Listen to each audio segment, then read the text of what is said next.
Hello नमस्कार दोस्तों, आप सभी का स्वागत है आपके यूट्यूब चैनल यूनिक प्लस पर। मैं सचिन आपके लिए इतिहास की एक नई क्लास लेकर आया हूं और मैं उम्मीद करता हूं ये क्लास आपके लिए परीक्षा की दृष्टि से अत्यंत उपयोगी और महत्वपूर्ण साबित होगी। तो चलिए शुरू करते हैं आज के सेशन को।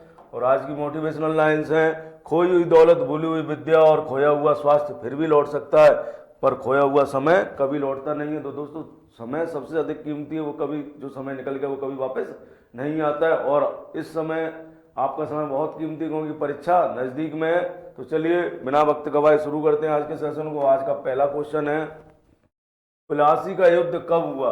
आपसे पूछा गया है कि प्लासी का युद्ध कब हुआ। देखिए क्वेश्चन बहुत सरल है, 1700, 1757, 1765, 1760। मुझे पता है आप सबको इसका आंसर आता है कि प्लासी का युद्ध कब हुआ, 1757 को हुआ। बात करते, देखिए प्लासी का युद्ध जो है जून 1757 को होता है। कब होता है? जून 1757 को। किस किस के बीच हुआ? तो देखिए इधर बंगाल का नवाब कौन था? बंगाल का नवाब सिराजुद्दौला। सिराजुद्दौला था बंगाल का नवाब, सिराजुद्दौला। और इधर अंग्रेजों की तरफ से कौन था? अंग्रेजों की तरफ से था क्लाइव।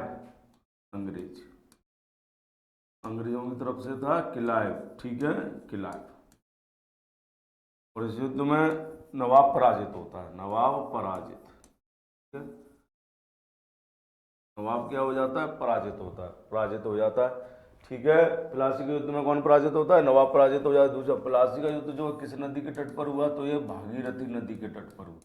कौन सी नदी के तट पर हुआ? भागीरथी नदी के तट पर। प्लासी का युद्ध किस नदी के तट पर हुआ? भागीरथी नदी के तट पर हुआ। आपसे पूछा जाता है कि प्लासी का युद्ध किस नदी के तट पर हुआ? भागीरथी नदी के तट पर हुआ, ठीक है। दूसरी बात देखिए, प्लासी के युद्ध के बाद बंगाल का नवाब कौन बनता है? युद्ध के बाद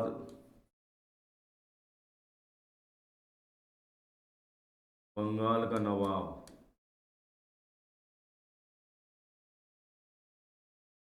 नवाब किसको बनाया जाता है? मीर जाफर को बनाया जाता है, ठीक है। किसको बनाया जाता है? मीर जाफर को।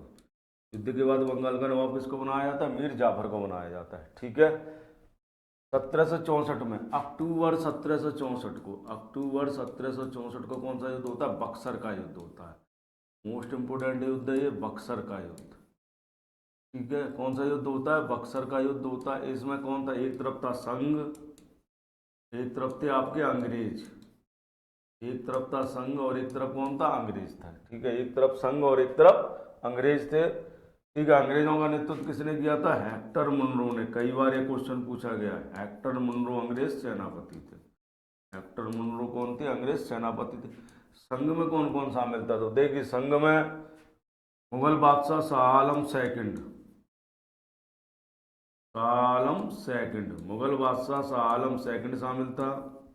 अवध का नवाब शुजाउद्दौला, अवध का नवाब शुजाउद्दौला, ठीक है। बंगाल का भगोड़ा नवाब मीर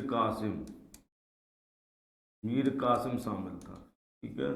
और दुर्भाग्य से इसमें संघ पराजित हो जाता है, संघ पराजित। जब संघ पराजित हो गया तो फिर इसके बाद क्या होता है? इसके बाद 1765 में इलाहाबाद की संधि होती है। 1765 में को क्या होती है? इलाहाबाद की संधि। 1765 में क्या होती है? इलाहाबाद की संधि होती है 1765 में, ठीक है। आपसे पूछा जाता है कि इलाहाबाद की संधि किस किस के बीच हुई, ठीक है। पूछा जाएगा कि इलाहाबाद की संधि किस किस के बीच होती है। तो देखिए जो इलाहाबाद की संधि थी ये शाह आलम सेकंड,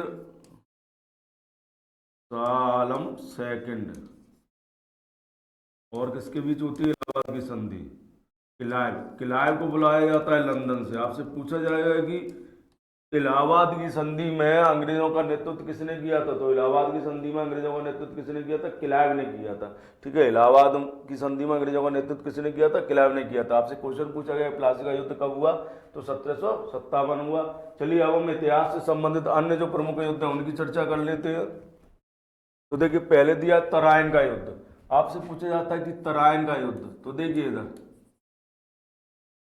तराइन का युद्ध। तो देखिए तराइन के 3 युद्ध हुए हैं। तराइन के 3 युद्ध सबसे महत्वपूर्ण है। एक तो होता है फर्स्ट युद्ध, तराइन के 3 युद्ध सबसे महत्वपूर्ण है। फर्स्ट युद्ध पहला, ये क्या आपका सेकंड, एक है थर्ड। ठीक है, तो देखिए पहला तिरंगा युद्ध कब होता है? पहला होता है 1191 में, सेकंड होता है 1192 में, और थर्ड होता है 1215 में। ठीक है, तो देखिए जो फर्स्ट वाला जो तिरंगा युद्ध है ये किसके बीच होता है? पृथ्वीराज थर्ड यानी पृथ्वीराज चौहान, चौहान व गौरी के बीच में, गौरी।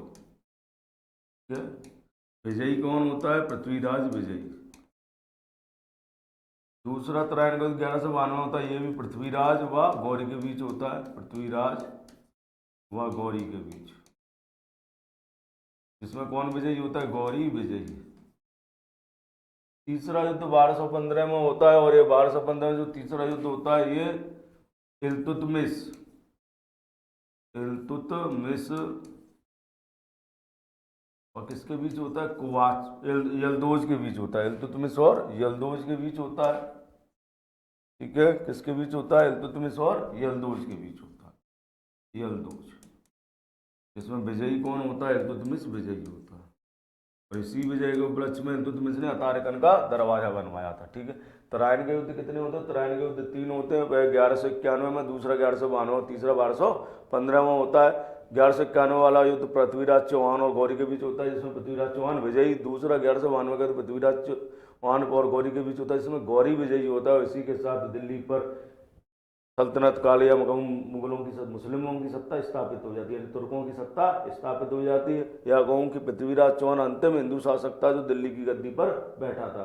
ठीक है, इसके बाद 1215 में इल्तुतमिश और यल्दोज के बीच युद्ध होता है, जिसमें इल्तुतमिश विजयी होता है, और इसी के साथ इल्तुतमिश को जो गौर प्रांत था उससे स्वतंत्रता मिल जाती है। चलिए आगे चलते हैं। पानीपत का युद्ध बहुत इंपॉर्टेंट युद्ध है, बात करते हैं पानीपत की। देखिए पानीपत का युद्ध,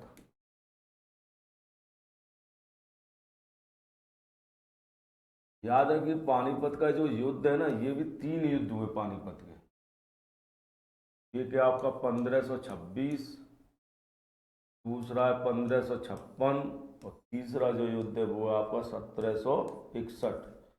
3 युद्ध हुए पानीपत के। 1526 वाला फर्स्ट, ये युद्ध किसके किसके बीच हुआ? अकबर, वो बाबर और, ये युद्ध किसके बीच हुआ है? बाबर और,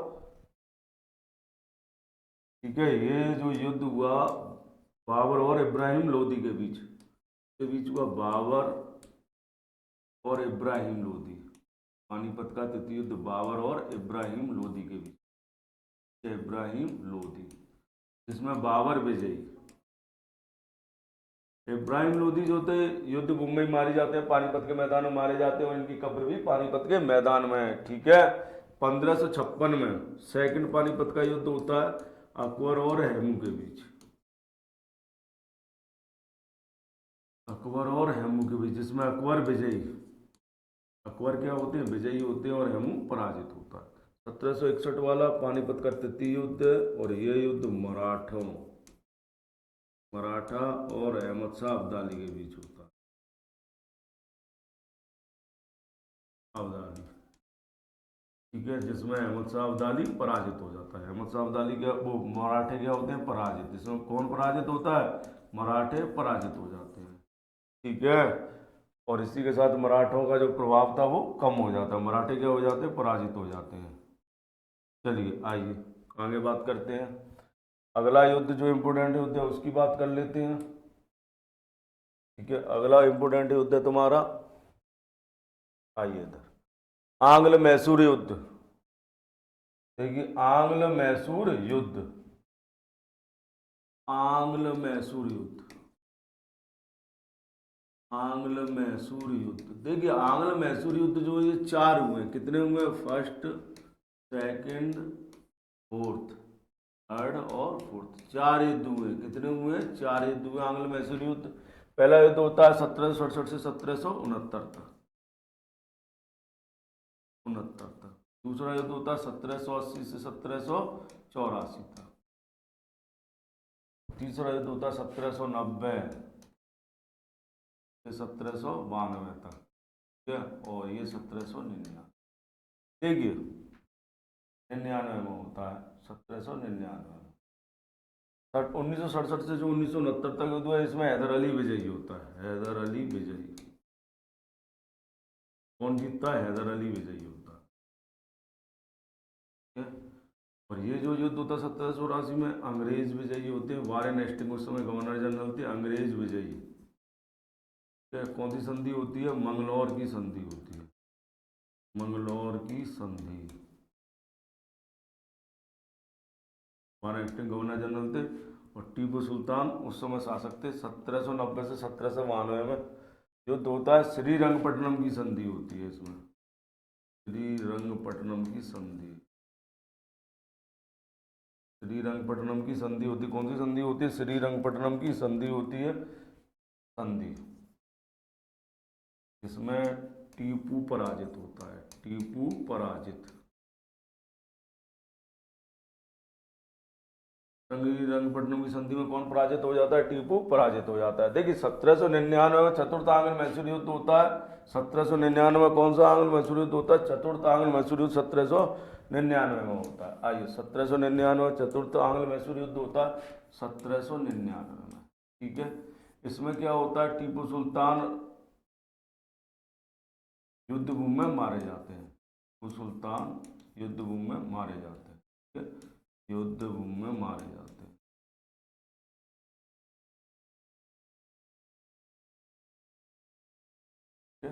देखिए टीपू सुल्तान का वह स्टेटमेंट, टीपू सुल्तान कहता है कि हजारों वर्ष गिरोह की तरह जीने से अच्छा एक वर्ष आए और शेर की तरह लड़ें और मर जाएं। ठीक है। दूसरी बात है कि मैसूर एकमात्र ऐसी रियासत थी जैसे उपनिवेशवाद की समझ थी, इसलिए अंग्रेजों का 200 नंबर बंद था ये रियासत। चलिए आइए अगले युद्धों की बात करते हैं। 10 राजाओं का युद्ध। 10 राजाओं का युद्ध।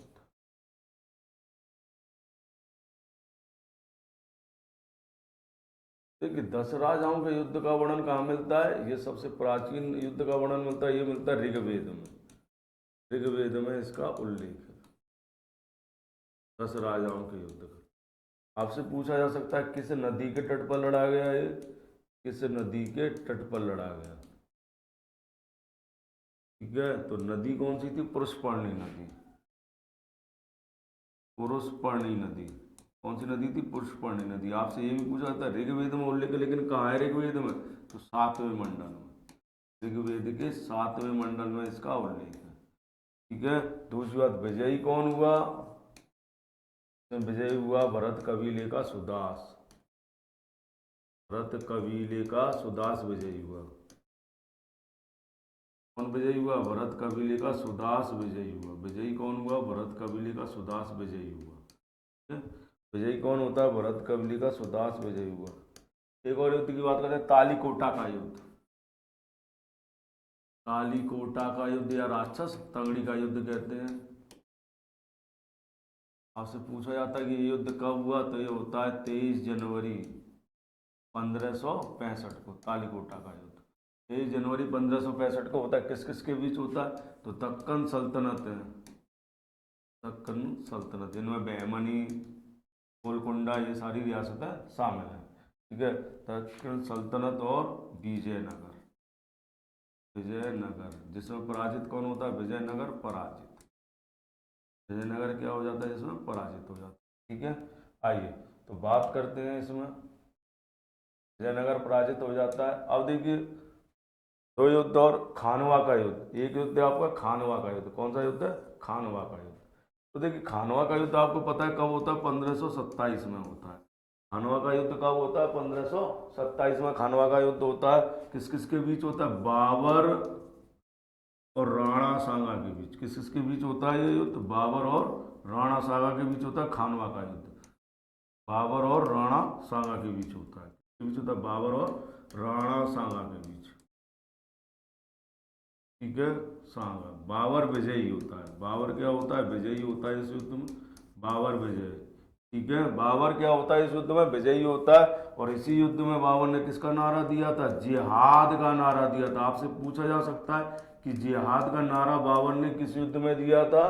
तो जिहाद का नारा बाबर ने खानवा के युद्ध में दिया था। कि 1526 में बाबर पानीपत का युद्ध जीत जाता है, लेकिन इस युद्ध से विजय के बाद भी उसका प्रभाव नहीं बन पाता, क्योंकि वो जानता था कि जब तक वह राणा सांगा को पराजित नहीं करेगा तब तक भारत में उसका प्रभाव नहीं बनेगा। इसलिए 1527 में वो खानवा का युद्ध लड़ता है और इस युद्ध में वो जिहाद का नारा देता है। तो देखिए बाबर के दृष्टिकोण से सबसे महत्वपूर्ण युद्ध खानवा का युद्ध था। ठीक है, ऐसे हल्दी घाटी का युद्ध कब होता है आप सबको पता है। हल्दी घाटी का युद्ध 1576 में होता है और किस किस के बीच होता है, अकबर और महाराणा प्रताप के बीच।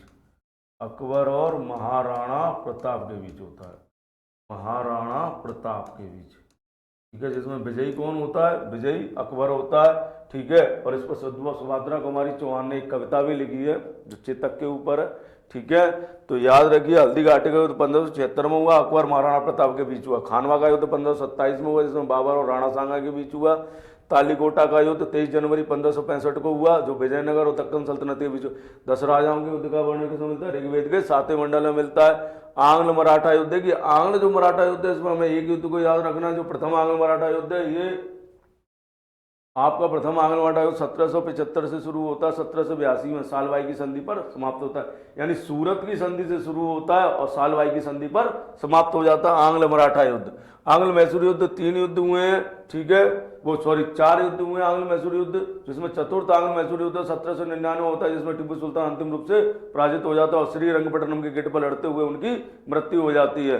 ठीक है, और पानीपत का युद्ध 3 युद्ध हुए हैं और तराइन का युद्ध 3 युद्ध तराइन के युद्ध के हुए। ठीक है, चलिए अब अगले क्वेश्चन की ओर चलते हैं हम अपना।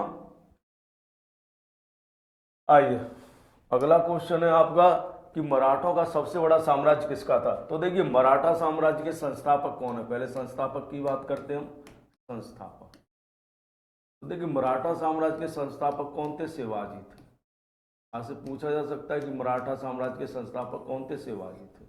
इन्होंने स्वराज की अवधारणा की बात की, किसकी बात की, स्वराज की अवधारणा। किसकी अवधारणा होनी चाहिए, स्वराज की अवधारणा, यानी अपना स्वतंत्र राज्य होना चाहिए, अवधारणा। ठीक है, दूसरी बात शिवाजी ने गोरिल्ला युद्ध पद्धति को अपनाया। कौन सी युद्ध पद्धति, गोरिल्ला युद्ध पद्धति, युद्ध पद्धति को अपनाया।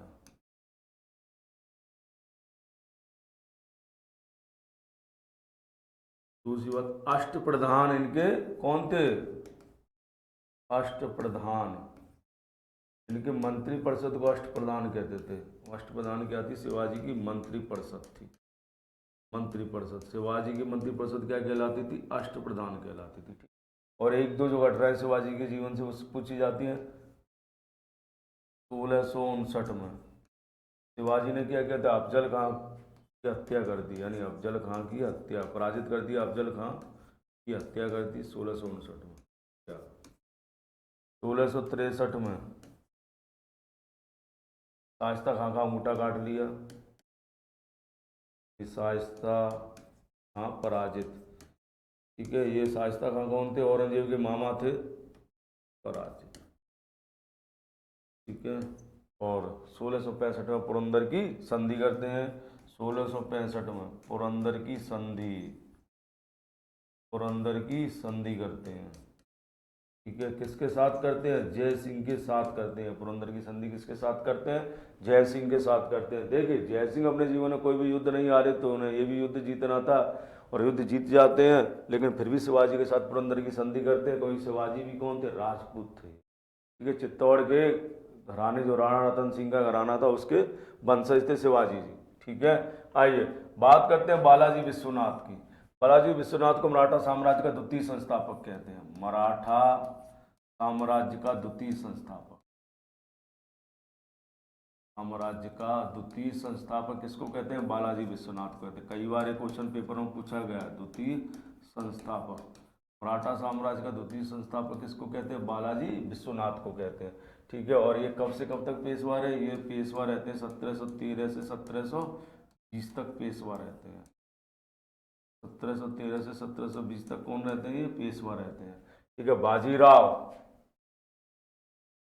महानतम पेशवा, बाजीराव कौन थे, महानतम पेशवा,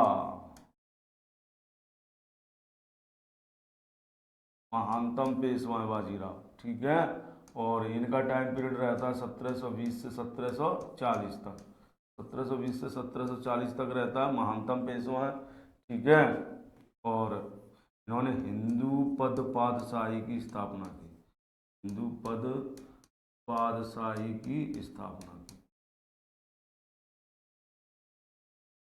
आपसे क्वेश्चन पूछा गया है कि मराठों में सबसे बड़ा साम्राज्य किसका था, तो मराठों में सबसे बड़ा साम्राज्य बालाजी बाजीराव का था। सबसे बड़ा साम्राज्य किसका था, बालाजी बाजीराव का सबसे बड़ा साम्राज्य था। और कहा जाता है कि इनके घोड़े ने कटक से लेकर टक तक के समुद्र का पानी पिया था। दूसरी बात देखिए, बालाजी बाजीराव जो थे, ये इनका टाइम पीरियड रहा है 1740 से 1761 तक। आपसे पूछा जाएगा कि पानीपत के युद्ध के समय पेशवा कौन था, तो पानीपत के युद्ध के समय यही पेशवा थे। पानीपत के युद्ध के समय ये पेशवा थे, समय पेशवा थे।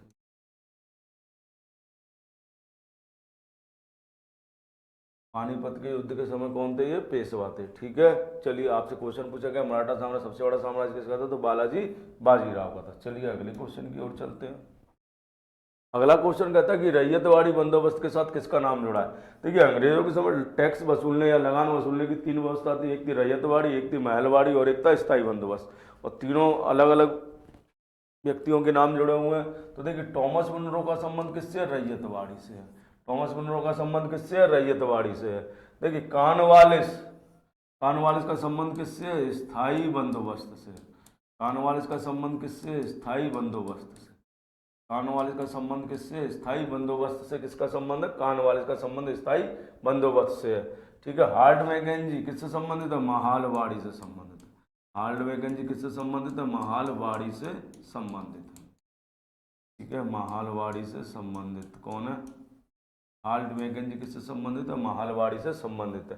देखिए, दादा भाई नौरोजी की बात करें तो दादा भाई नौरोजी ने राष्ट्रीय आय की गणना करने वाले पहले व्यक्ति थे। राष्ट्रीय आय, आपसे पेपर में कई बार पूछा जाएगा कि राष्ट्रीय आय की गणना करने वाला पहले व्यक्ति, गणना सबसे पहले की इन्होंने, पहले की। ठीक है, राष्ट्रीय आय की गणना सबसे पहले की। दूसरा, धन निष्कासन का सिद्धांत दिया इन्होंने। किसका सिद्धांत दिया, धन निष्कासन का सिद्धांत दिया इन्होंने। धन निष्कासन का सिद्धांत दिया, सिद्धांत का सिद्धांत दिया, धन निष्कासन का सिद्धांत दिया दादा भाई नौरोजी ने। ठीक है, और इन्हें ग्रेट ओल्ड मैन भी कहते हैं। तो आपसे क्वेश्चन पूछेगा रैयतवाड़ी बंदोबस्त का किसके साथ नाम जुड़ा है, दादा भाई नौरोजी का नाम जुड़ा है। आगे आइए, आपसे पूछा जाता है, देखिए अगला क्वेश्चन पूछा 1857 के विद्रोह के समय ब्रिटिश प्रधानमंत्री कौन था। 1857 के विद्रोह के समय ब्रिटिश प्रधानमंत्री कौन था, ये बात करते हैं। पामस्टोन, लॉर्ड कैनिंग, एनिसन और कॉलिन कैंपबेल। जी एनिसन है, ठीक है, एनिसन, कॉलिन कैंपबेल। तो देखिए, आपसे पूछा 1857 विद्रोह से ब्रिटिश प्रधानमंत्री कौन थे, तो इस क्वेश्चन का आंसर है पामस्टोन, जो थे 1857 के विद्रोह के समय ब्रिटिश प्रधानमंत्री थे। ठीक है, अब देखिए बात करते हैं कैनिंग। कैनिंग कौन थे उस समय, कैनिंग 1857 के समय भारत के गवर्नर जनरल थे। भारत के गवर्नर जनरल थे, गवर्नर जनरल। कैनिंग कौन थे, 1857 के विद्रोह के समय गवर्नर जनरल थे। ठीक है, एनिसन कौन थे, ये ब्रिटिश सेनापति थे, ब्रिटिश सेनापति। कौन थे ये, ब्रिटिश सेनापति थे, ब्रिटिश सेनापति। ठीक है, एनिसन कौन थे, ब्रिटिश सेनापति थे। लेकिन जैसे ही इन्हें विद्रोह की सूचना मिलती है, इनकी मृत्यु हो जाती है। विद्रोह की सूचना सुनते ही इनकी मृत्यु हो, सूचना मिलते ही,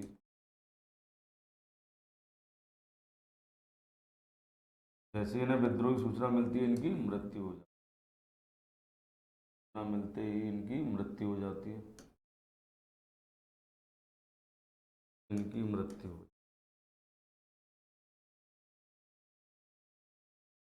विद्रोह की जैसी इन्हें सूचना मिलती है इनकी क्या हो जाती है, मृत्यु हो जाती है। ठीक है, कॉलिन कैंपबेल। देखिए, कॉलिन कैंपबेल जो थे, ये विद्रोह के दौरान ब्रिटिश सेनापति बनते हैं। कौन बनते हैं, विद्रोह के दौरान ब्रिटिश सेनापति बनते हैं, विद्रोह के दौरान सेनापति बनते हैं। ठीक है, उनकी मृत्यु हो गई थी, तो इसलिए कॉलिन कैंपबेल को सेनापति बनाया गया था। 1857 के विद्रोह का सरकारी इतिहासकार कौन था, कौन बताएगा आप में से, सरकारी इतिहासकार। कौन था सरकारी इतिहासकार? एस एस सेन थे। सरकारी इतिहासकार कौन थे? S S Sen. 1857 के विद्रोह के समय सरकारी इतिहासकार कौन थे? एस एस सेन थे। ठीक है, चलिए आगे चलते हैं, अगले क्वेश्चन की ओर चलते हैं। ठीक है, अगला क्वेश्चन पूछा गया कि कानपुर में विद्रोहियों ने 1857 के विद्रोह का नेतृत्व किसे सौंपा था? आपसे पूछा गया है कि कानपुर में किसने विद्रोह का नेतृत्व किया था। तो देखिए जहाँ जहाँ विद्रोह हुआ है वो सारे इंपोर्टेंट पॉइंट मैंने लिख दिए हैं, तो चलिए सबकी बात करते हैं। तो देखिए बहादुर शाह जफर ने विद्रोह का नेतृत्व कहाँ किया था? दिल्ली में। बहादुर शाह जफर ने विद्रोह का नेतृत्व कहाँ किया? दिल्ली में किया था। बेगम हजरत महल, बेगम हजरत महल को महक परी भी कहते हैं। बेगम हजरत महल को क्या कहते हैं? महक परी भी कहते हैं। इन्होंने विद्रोह का नेतृत्व कहाँ किया? लखनऊ में। इन्होंने विद्रोह का नेतृत्व कहाँ किया? लखनऊ में किया। बेगम हजरत महल ने विद्रोह का नेतृत्व कहाँ किया? लखनऊ में। नाना साहब ने कानपुर, नाना साहब ने विद्रोह का नेतृत्व कहाँ किया? कानपुर में किया। नाना साहब ने विद्रोह का नेतृत्व कहाँ किया? कानपुर में किया। मौलवी अहमदुल्ला, मौलवी अहमदुल्ला ने विद्रोह का नेतृत्व क्या किया? इन्होंने किया फैजाबाद। मौलवी अहमदुल्ला ने विद्रोह का नेतृत्व कहाँ किया? फैजाबाद में किया। ठीक है। कुंवर सिंह, कुंवर सिंह ने विद्रोह का नेतृत्व कहाँ किया? इन्होंने बिहार, बिहार में विद्रोह का नेतृत्व किया। जगदीशपुरा के ये जमींदार थे, जगदीशपुरा, बिहार में जगदीशपुरा के जमींदार थे। खान बहादुर खान ने कहाँ किया? बरेली। खान बहादुर खान ने विद्रोह का नेतृत्व कहाँ किया? बरेली में किया। ठीक है। चौधरी लियाकत अली ने इलाहाबाद, रानी लक्ष्मीबाई ने झांसी, और ग्वालियर में क्या था? खूब लड़ी मर्दानी, वो तो झांसी वाली रानी थी। ठीक है, झांसी वाली रानी। देखिए रानी लक्ष्मीबाई ने जो विद्रोह किया था, उस विद्रोह का दमन यूरोज ने किया था। यूरोज ने किया था उस विद्रोह का दमन। यूरोज ने उस समय स्टेटमेंट दिया था कि यह लाशों के ढेर में एक ही मर्द है, वो है रानी लक्ष्मीबाई। ठीक है। कंदवंशी और मनीराम दत्त ने विद्रोह का नेतृत्व कहाँ पर किया था? इन्होंने विद्रोह का नेतृत्व किया असम। और आपका सुरेंद्र शाही और उज्ज्वल शाही, इन्होंने विद्रोह का नेतृत्व किया था। सुरेंद्र शाही और उज्ज्वल शाही ने विद्रोह का नेतृत्व कहाँ किया? इन्होंने विद्रोह का नेतृत्व किया था उड़ीसा में। ठीक है, चलिए विद्रोह का नेतृत्व कहाँ किया? उड़ीसा में। तो देखिए कानपुर में विद्रोह का नेतृत्व किसने किया था? नाना साहब ने किया था। किसने किया था? नाना साहब ने किया था। ठीक है, चलिए अगले क्वेश्चन की ओर चलते हैं। अगला क्वेश्चन कहता है कि सती प्रथा का उन्मूलन किया। तो पूछ रहा है कि सती प्रथा का उन्मूलन किसने किया था। ठीक है, क्या पूछ रहा है आपसे कि सती प्रथा का उन्मूलन किया? तो देखिए याद रखिए सती प्रथा का उन्मूलन राजा राम मोहन राय ने नहीं किया। आपसे पूछा जाएगा कि सती प्रथा उन्मूलन के लिए प्रयास किसने किया? उन्मूलन का प्रयास, तो देखिए प्रयास किया है राजा राम मोहन राय ने, राजा राम मोहन राय। ठीक है, इन्होंने तो प्रयास किया है। जबकि आपसे पूछा है कि सती प्रथा का उन्मूलन किसने किया, तो सती प्रथा का उन्मूलन किया था लॉर्ड विलियम बेंटिक ने किया था उन्मूलन। लॉर्ड विलियम बेंटिक ने उन्मूलन किया था। ठीक है, आइए बात करते हैं लॉर्ड विलियम बेंटिक का टाइम पीरियड क्या रहा। देखिए तो इनका टाइम पीरियड रहा 1828 से 1833 तक। तो ये कौन रहे? ये बंगाल के गवर्नर जनरल थे, बंगाल के गवर्नर जनरल, गवर्नर जनरल रहे। ठीक है, 1833 से 1800, वो 1828 से 1833, जबकि 1833 से रहते हैं तुम्हारे 1835 तक भारत के गवर्नर जनरल। के गवर्नर जनरल रहते हैं, भारत के गवर्नर जनरल रहते हैं। ठीक है, गवर्नर जनरल। और इन्हीं ने, विलियम बेंटिक ने ही 1829 के नियम 17 द्वारा सती प्रथा पर रोक लगाई थी। इन्होंने 1829 के नियम 17 द्वारा सती प्रथा पर रोक लगाई, सती प्रथा पर रोक लगाई। ठीक है, 1829 के नियम 17 द्वारा किस पर रोक लगा दी? इन्होंने सती प्रथा पर रोक लगाई। दूसरी बात, विलियम बेंटिक ने किसका? ठगी प्रथा का अंत किया, ठगी प्रथा का अंत किया। ठीक है, और इसके लिए इन्होंने किसको नियुक्त किया था? ठगी प्रथा का अंत करने के लिए कर्नल स्लीमैन को नियुक्त किया, कर्नल स्लीमैन को नियुक्त किया। किसको नियुक्त किया? कर्नल स्लीमैन को नियुक्त किया। ठीक है, किसको नियुक्त किया? कर्नल स्लीमैन को नियुक्त किया था। आपसे पूछा था ठगी प्रथा का अंत किसने किया था, तो विलियम बेंटिक के समय हुआ था। किसने किया, कर्नल सिलीमैन ने किया था। सती प्रथा का अंत 1829 के नियम 17 द्वारा सती प्रथा का अंत लॉर्ड विलियम बेंटिक ने किया। देखिए अन्य जो ऑप्शन है उन पर चर्चा कर लेते हैं हम। तो लॉर्ड एलन बरो, आपसे पूछा गया है, तो देखिए लॉर्ड एलन बरो, एलन बरो, देखिए लॉर्ड एलन बरो का टाइम पीरियड रहता है 1842 से 1844 तक, और एलन बरो ने 1843 का नियम 5, 1843 का कौन सा नियम था, नियम 5 द्वारा किस पर रोक लगाई, इन्होंने दास प्रथा पर रोक लगा, दास प्रथा पर रोक, यानी दास प्रथा को किसने समाप्त किया, एलन बरो ने समाप्त। ठीक है, इसके बाद आते हैं Lord Harding, Harding first, Harding first है, हॉर्डिंग फर्स्ट, हॉर्डिंग फर्स्ट का टाइम पीरियड है 1844 से 1848 तक, टाइम पीरियड क्या, 1844 से 1848 तक इनका टाइम पीरियड है। इन्होंने क्या किया, इन्होंने देखिए नर बलि प्रथा पर रोक लगाई, नर बलि प्रथा पर रोक लगा दी, याद रखिए नर बलि प्रथा पर रोक लगाई, इस पर रोक लगा दी, नर बलि प्रथा पर रोक लगा दी थी हॉर्डिंग फर्स्ट है। इसके बाद बात करते हैं डलहौजी, डलहौजी का टाइम पीरियड रहता है तुम्हारा 1848 से 1856, 1848 से 1856 तक किसका टाइम पीरियड है, डलहौजी का टाइम पीरियड है। डलहौजी ने क्या किया, देखिए सबसे पहले इन्होंने राज्य हड़प नीति लागू की, राज्य हड़प नीति लागू की, कौन सी नीति लागू की, राज्य हड़प नीति लागू की डलहौजी ने। डलहौजी कौन सी नीति लागू करते हैं, राज्य हड़प नीति लागू करते हैं डलहौजी। दूसरी बात, पहली बार 1853 में रेल सेवा शुरू की उन्होंने, रेल सेवा शुरू की। आप सबको पता है रेल पहले कहाँ से चली, मुंबई टू ठाणे चली थी। 1854 में डाक सेवा, और इन्हीं के समय 1854 में क्या आता है, वुड्स डिस्पैच आता है, वुड्स डिस्पैच क्या आता है, वुड्स डिस्पैच आता है। इसका संबंध किससे, उच्च शिक्षा से संबंधित है, वुड डिस्पैच आता है, और वुड्स डिस्पैच का संबंध किससे, उच्च शिक्षा, विश्वविद्यालय शिक्षा से। इसी के तर्ज पर भारत में फिर 3 विश्वविद्यालय बनते हैं। तो जब वुड्स डिस्पैच जो है इसको भारतीय शिक्षा का मैग्ना कार्टा कहते हैं। आपसे पूछा जाए कि भारतीय शिक्षा का मैग्ना कार्टा किसको कहते हैं, वुड डिस्पैच को कहते हैं, भारतीय शिक्षा का मैग्ना कार्टा, कार्टा कहते हैं। ठीक है, भारतीय शिक्षा का मैग्ना कार्टा किसको कहते हैं, वुड डिस्पैच को कहते हैं। ठीक है, इसके बाद बात करते हैं लॉर्ड लिटन,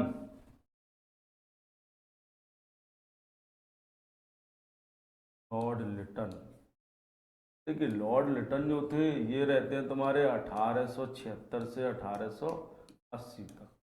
लॉर्ड लिटन ने क्या किया, जनवरी 1877 में दिल्ली दरबार का आयोजन किया। इन्होंने क्या किया, दिल्ली दरबार का आयोजन किया, दिल्ली दरबार का आयोजन। ठीक है, क्या काम किया, दिल्ली दरबार का आयोजन किया। महारानी विक्टोरिया को केसर हिंद की उपाधि दी, महारानी विक्टोरिया को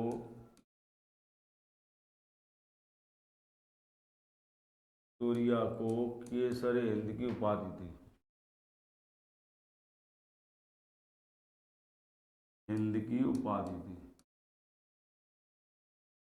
ठीक है, देखिए उसी समय क्या था, जब इन्होंने दिल्ली दरबार में भव्यता का प्रदर्शन किया उसी समय भारत में अकाल पड़ा हुआ था। तो जो भारतीय अखबार थे उन्होंने इनकी तुलना नीरो से की, नीरो जो रोम का शासक था, और उसके बारे में कहा था कि रोम जल रहा था, नीरो बंसी बजा रहा था, ऐसे यहाँ लोग भूखों मर रहे थे, और ये दिल्ली दरबार में किसका, भव्यता का प्रदर्शन कर रहे थे। तो जब अखबारों ने इनके खिलाफ छापा तो इन्होंने 1878 में ये क्या ले आए, वर्नाकुलर प्रेस एक्ट ला, vernacular press act, press act लाते हैं।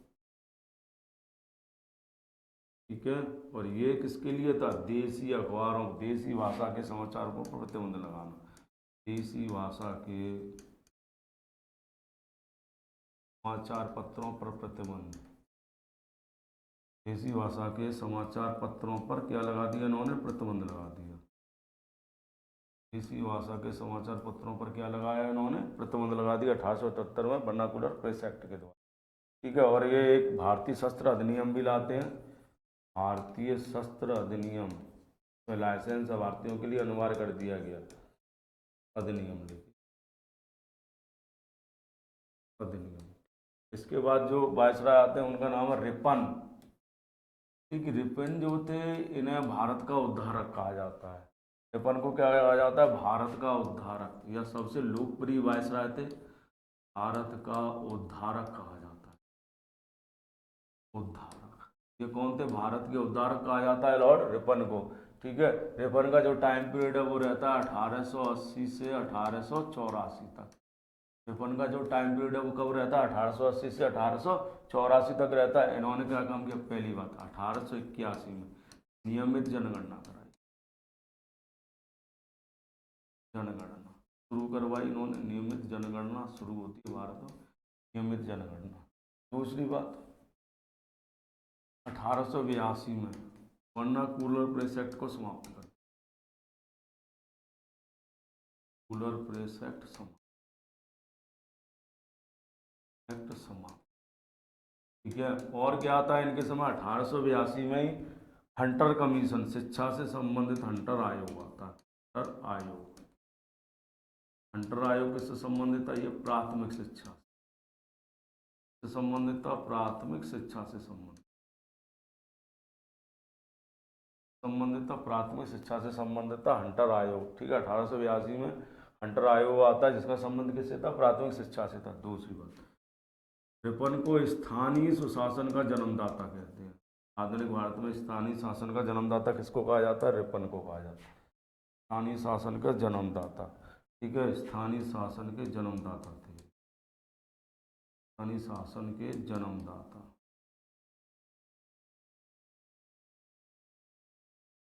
को कहा जाता है, रिपन को कहा जाता है स्थानीय शासन का जन्मदाता। ठीक है, 1884 में एल्बर्ट विल विवाद होता है जिसके कारण इस्तीफा देकर चले जाते हैं। तो लिख लीजिए 1884 में एल्बर्ट विल विवाद, 1884 में एल्बर्ट विल विवाद होता है, विल विवाद के कारण इस्तीफा देकर चले जाते हैं। 1884 में क्या होता है, एल्बर्ट विल विवाद होता है जिसके कारण इस्तीफा देकर वापस चले जाते हैं। ठीक है, चलिए आगे बात करते हैं। और इसके बाद बात करते हैं तुम्हारे डफरिन। डफरिन, डफरिन का टाइम पीरियड रहता है 1884 से 1888 तक। तो डफरिन में हमें एक ही चीज़ याद रखनी है, डफरिन के समय 1885 में कांग्रेस की स्थापना होती है, स्थापना होती है, कांग्रेस की स्थापना होती है। क्या होती है, कांग्रेस की स्थापना होती है। 1885 में क्या होती है, कांग्रेस की स्थापना होती है। डफरिन के समय 1885 में क्या होती है, कांग्रेस की स्थापना होती है। दूसरी बात, इसके बाद बात करते हैं करजन। करजन का ड्यूरेशन क्या रहता है, करजन का टाइम पीरियड रहता है 1899 से 1905 तक। कौन रहते हैं, करजन रहते हैं। 1899 से 1905 तक करजन का टाइम पीरियड रहता है। देखिए, करजन को सबसे अलोकप्रिय वायसराय कहते हैं। कैसे वायसराय थे, अलोकप्रिय वायसराय, वायसराय। इनका सबसे अधिक गणित कार्य कौन सा था, सबसे अधिक गणित कार्य बंगाल विभाजन था। ठीक है, आइए, इन्होंने 1904 में भारतीय पुरातत्व विभाग की स्थापना की। आपसे पूछेगा कि भारतीय पुरातत्व विभाग की स्थापना किसने की, तो करजन ने की, विभाग की स्थापना।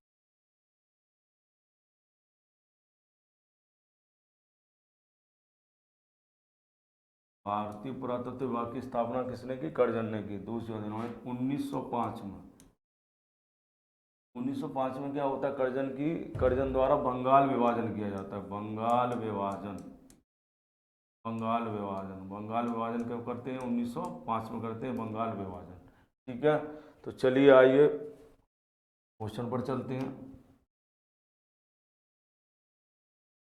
क्वेश्चन आपसे पूछा गया था कि सती प्रथा का उन्मूलन किसने किया, तो लॉर्ड विलियम बेंटिक ने किया। और देखिए, जो जो कार्य हुए उन सब वायसरायों के बारे में मैंने यहाँ चर्चा कर दी आपसे।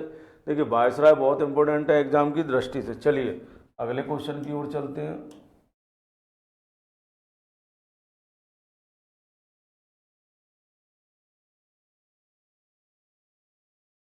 अगला क्वेश्चन आपसे कहता है कि वह कौन व्यक्ति था जिसने भारत में पहली बार जनगणना कराई थी। ठीक है, जनगणना समझ लेना, जनगणना कराई थी। आइए, लॉर्ड मेयो।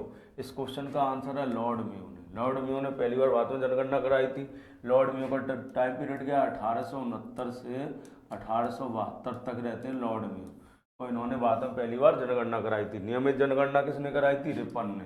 मैं आपको बता चुका हूँ, नियमित जनगणना पहली बार किसने कराई, रिपन ने। ठीक है, नियमित जनगणना रिपन ने कराई थी। नियमित जनगणना किसने कराई, रिपन ने।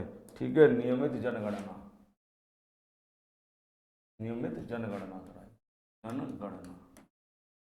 ठीक है, नियमित जनगणना किसने कराई थी, रिपन ने कराई थी। आप में से कोई बताया कि वर्तमान में जनगणना किस सूची का विषय है। ठीक है, तो देखिए जनगणना जो है संघ सूची का विषय है, जबकि जनसंख्या समवर्ती सूची का विषय। याद रखना, जनगणना किसका विषय है, संघ सूची का, जबकि जनसंख्या समवर्ती सूची का विषय। आइए, लॉर्ड मिंटो। देखिए मिंटो की बात करें तो मिंटो का जो टाइम पीरियड रहा है, ड्यूरेशन, मिंटो का टाइम पीरियड रहा है 1906 से 1910 तक। मिंटो का टाइम पीरियड 1906 से 1910 तक रहा है। देखिए मिंटो के समय क्या हुआ, पहली बात 1906 में मुस्लिम लीग की स्थापना होती है। मुस्लिम लीग की स्थापना 1906 में किसकी स्थापना होती है, मुस्लिम लीग की। ठीक है, स्थापना। दूसरा काम कौन सा होता है मिंटो के समय, मिंटो के समय एक काम और होता है, 1909 में मोर्ले मिंटो सुधार आते हैं। जब 1909 का अधिनियम आता है, इन्हें मोर्ले मिंटो सुधार कहते हैं, मिंटो सुधार।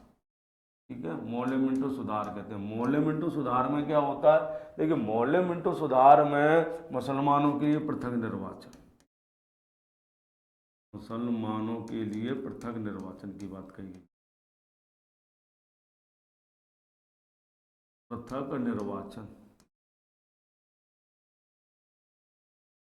मुसलमानों के लिए पृथक निर्वाचन की बात कही गई है। ठीक है, किसमें, मोर्ले मिंटो सुधार में कही गई है।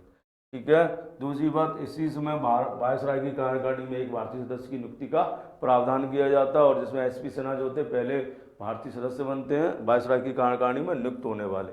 ठीक है, आइए बात करते हैं चेम्सफोर्ड की। चेम्सफोर्ड,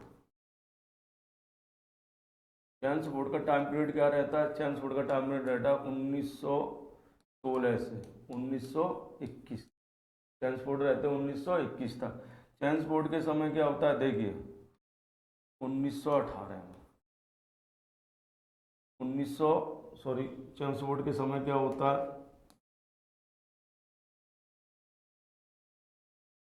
एक तो रोलट एक्ट सत्याग्रह होता है, या रोलट एक्ट आता है, फिर उसके विरोध में क्या होता है, सत्याग्रह। ठीक है, रोलट एक्ट को कौन सा कानून कहते हैं, काला कानून था ये, काला कानून। किसी भी व्यक्ति को बिना अपील बिना दलील के गिरफ्तार किया, इसके विरोध में सत्याग्रह होता है। फिर इस 13 अप्रैल 1919 को जलियांवाला बाग हत्याकांड होता है, जलियांवाला बाग हत्याकांड, बाग हत्याकांड होता है। और इसी के समय 1920 में असहयोग आंदोलन की, असहयोग आंदोलन की शुरुआत,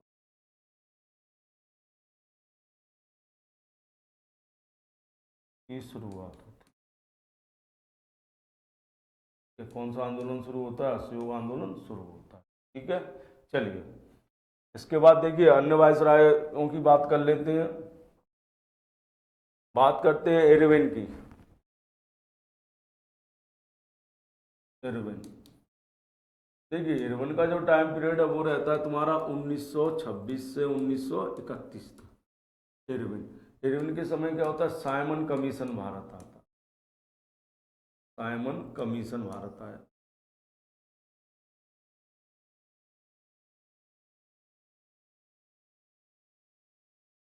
दूसरी बात, 1930 में गांधी जी सविनय अवज्ञा आंदोलन छेड़ देते हैं, सविनय अवज्ञा आंदोलन,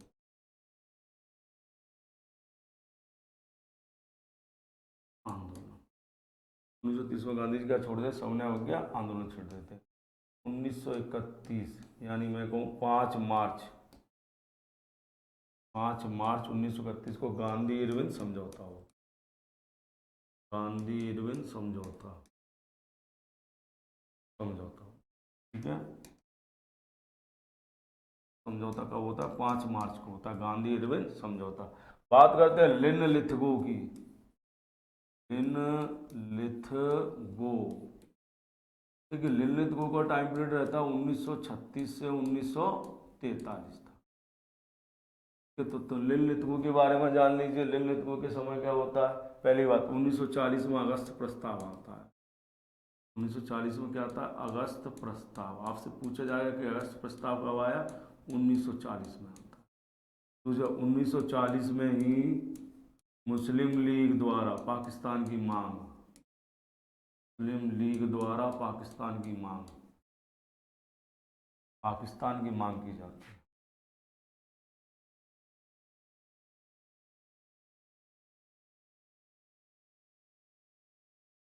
ठीक है। दूसरा 1942 में क्रिप्स मिशन आता है भारत। क्रिप्स मिशन भारत आता है 1942 में, क्रिप्स मिशन। और 1942 अगस्त 1942 में ही, अगस्त 1942 में क्या होता है? भारत छोड़ो आंदोलन की शुरुआत। भारत छोड़ो आंदोलन की शुरुआत, भारत छोड़ो आंदोलन की शुरुआत 1942 में, ठीक है। चलिए आगे आ जाइए। माउंट बेटन बात कर लेते हैं। तो माउंट बेटन कब से कब तक रहते हैं? 1947 से 1948 तक, ठीक है। मैं कहूँगा स्वतंत्र भारत के पहले वायसराय थे, या स्वतंत्र भारत के पहले गवर्नर जनरल। स्वतंत्र भारत के पहले गवर्नर जनरल। आज से पूछे स्वतंत्रता के समय भारतीय गवर्नर जनरल कौन थे? तब भी माउंट बेटन ही थे, ठीक है। माउंट बेटन ही भारत के विभाजन की योजना लेकर आते हैं। चलिए बात करते हैं जो आपसे क्वेश्चन पूछा गया था, ठीक है। अब एक चार्ल्स मेडकॉफ को प्रेस की स्वतंत्रता का जनक कहा जाता है। चार्ल्स मेडकॉफ को क्या कहते हैं? प्रेस की स्वतंत्रता का जनक कहते हैं। ये प्रेस की स्वतंत्रता के जनक थे। आपसे पेपर में क्वेश्चन पूछा जाएगा, कई बार पूछा गया, स्वतंत्रता के जनक, ठीक है। प्रेस की स्वतंत्रता के जनक मेडकॉफ कौन थे? प्रेस की स्वतंत्रता के जनक थे। चलिए अब अगले क्वेश्चन की ओर चलते हैं हम।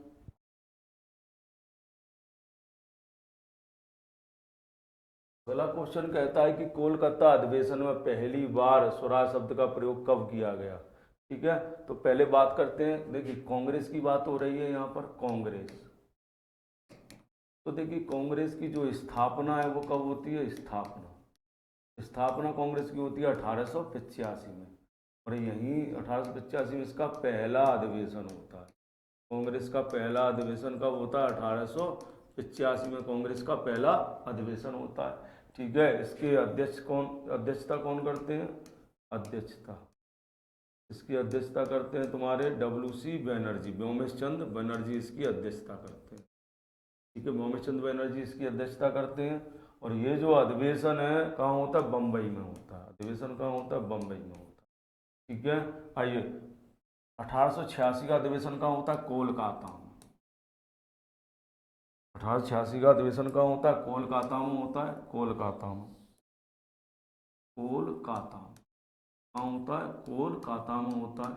अध्यक्ष कौन थे? दादा भाई नेहरूजी। अध्यक्ष कौन होते हैं? दादा भाई नेहरूजी, ठीक है। दादा भाई नेहरूजी अध्यक्ष बनते हैं 1886 में। 1887 का अधिवेशन कहाँ होता है? मद्रास में। इंपोर्टेंट अधिवेशन कहाँ होता है? मद्रास में होता है। अध्यक्ष कौन बनते हैं? बदरुद्दीन तैयब जी। अध्यक्ष कौन बनते हैं? बदरुद्दीन तैयब जी अध्यक्ष बनते हैं, तैयब जी, ठीक है। पहले मुस्लिम थे जो कांग्रेस के अध्यक्ष बने, बदरुद्दीन तैयब जी, पहले मुस्लिम जो कांग्रेस के अध्यक्ष बने। कौन थे? बदरुद्दीन तैयब जी, पहले मुस्लिम जो कांग्रेस के अध्यक्ष बनते हैं, ठीक है। 1888 का अधिवेशन कहाँ होता है? इलाहाबाद में। कहाँ होता है अधिवेशन? इलाहाबाद में होता है। अध्यक्ष कौन बनते हैं इसके? जॉर्ज यूल अध्यक्ष बनते हैं, यानी पहले अंग्रेज जो कांग्रेस के अध्यक्ष बने, पहले अंग्रेज तो कांग्रेस के अध्यक्ष बने। अंग्रेज जो कांग्रेस के क्या बनते, अध्यक्ष बनते। जॉर्ज यूल, ठीक है, पहले अंग्रेज थे जो कांग्रेस के अध्यक्ष बने, और इसी अधिवेशन में कांग्रेस के मंच पर पहली बार हिंदी भाषा का प्रयोग किया। इसी अधिवेशन में पहली बार कांग्रेस के मंच पर हिंदी भाषा का प्रयोग, कांग्रेस के मंच पर हिंदी भाषा का प्रयोग होता है। हिंदी भाषा का प्रयोग कौन करता है, लाला लाजपत राय करते हैं। तो हिंदी भाषा का प्रयोग कौन करते हैं, हिंदी भाषा का प्रयोग लाला लाजपत राय। लाला लाजपत राय करते हैं हिंदी भाषा का प्रयोग। ठीक है, कौन करते हैं हिंदी भाषा का प्रयोग, लाला लाजपत राय। लाला लाजपत राय हिंदी भाषा का प्रयोग करते हैं। कौन करते हैं, लाला लाजपत राय हिंदी भाषा का प्रयोग करते हैं। 1889 में अधिवेशन कहाँ होता है, बम्बई में। अध्यक्ष कौन थे, विलियम बैडरमन। मुंबई में होता है विलियम बैडरमन, इसकी अध्यक्षता करते हैं।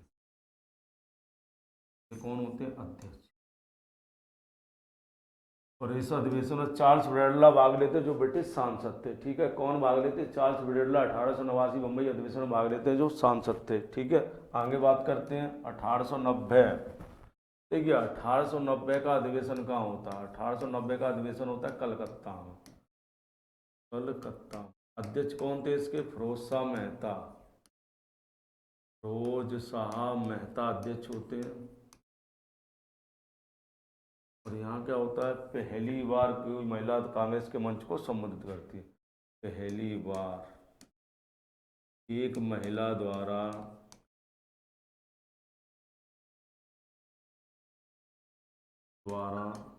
कांग्रेस के मंच को संबोधित करना, कांग्रेस के मंच को संबोधित करना,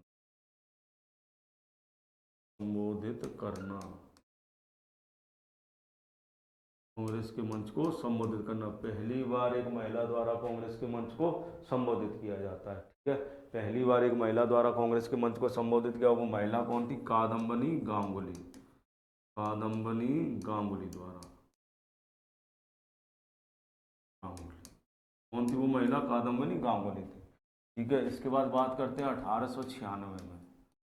ठीक है, 1896 का अधिवेशन कलकत्ता में होता है। कलकत्ता अधिवेशन कहाँ होता है, कलकत्ता में होता है। इसके अध्यक्ष कौन थे, अध्यक्ष थे रहीमतुल्ला सयानी।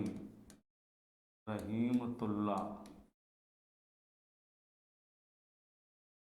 सयानी इसके अध्यक्ष। इसमें क्या हुआ, वंदे मातरम पहली बार कांग्रेस के मंच पर गाया गया। क्या गाया गया, वंदे मातरम। वंदे मातरम पहली बार कांग्रेस के मंच पर गाया गया। मंच पर गाया, कई बार एक क्वेश्चन पेपर में पूछा गया, मंच पर गाया गया। ठीक है, वंदे मातरम पहली बार कांग्रेस के मंच पर गाया गया। ठीक है, 1901 दिनेश ई वाचा, कौन थे अध्यक्ष, दिनेश ई वाचा अध्यक्ष थे। अधिवेशन कहाँ होता है, कलकत्ता। देखिए इम्पोर्टेंट क्यों है ये, इसी अधिवेशन में गांधी जी कांग्रेस की सदस्यता ग्रहण करते हैं। गांधी जी कांग्रेस की सदस्यता ग्रहण करते 1901 में सदस्यता ग्रहण करते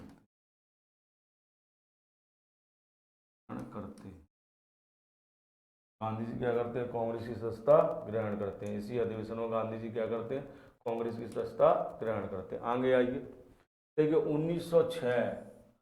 1906 का जो अधिवेशन है ये कहाँ हुआ, कलकत्ता में। कहाँ हुआ, कलकत्ता में होता है। 1906 का अधिवेशन कहाँ होता है, कलकत्ता में होता है। कलकत्ता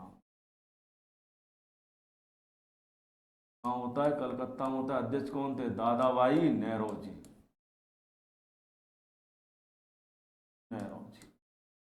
इसी अधिवेशन में पहली बार स्वराज शब्द का प्रयोग होता है। स्वराज शब्द का, आपसे जो क्वेश्चन पूछा गया उस क्वेश्चन का आंसर क्या है, 1906। 1907 इम्पोर्टेंट अधिवेशन है। 1960 में क्या होता है, सूरत में होता है। कहाँ होता है ये, सूरत अधिवेशन, सूरत में होता है। और इस अधिवेशन की अध्यक्षता कौन थे, रास बिहारी घोष करते हैं। अध्यक्षता कौन करते हैं, रास बिहारी घोष। और इसमें क्या होता है, कांग्रेस का विभाजन हो जाता है, कांग्रेस का विभाजन, कांग्रेस का क्या हो जाता है, इसमें विभाजन हो जाता है। ठीक है।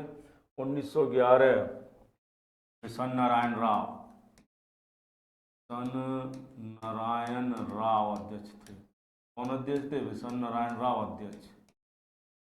कहाँ हुआ यह अधिवेशन, कलकत्ता में, कलकत्ता।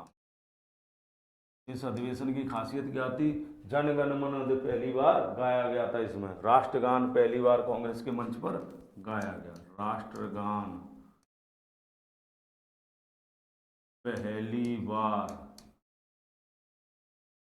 बार कांग्रेस के मंच पर गाया गया, कांग्रेस के मंच पर गाया गया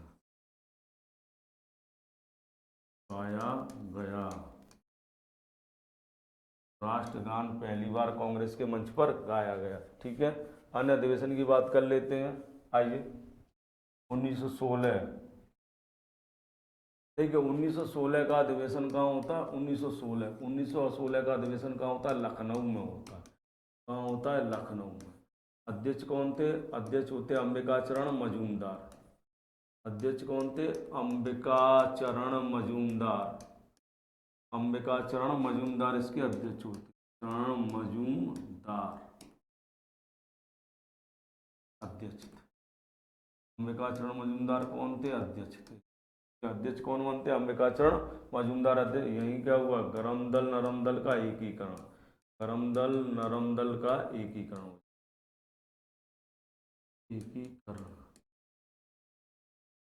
गरम दल नरम दल का एकीकरण होता है। दूसरी बात, कांग्रेस और मुस्लिम लीग का समझौता, कांग्रेस और मुस्लिम लीग का समझौता,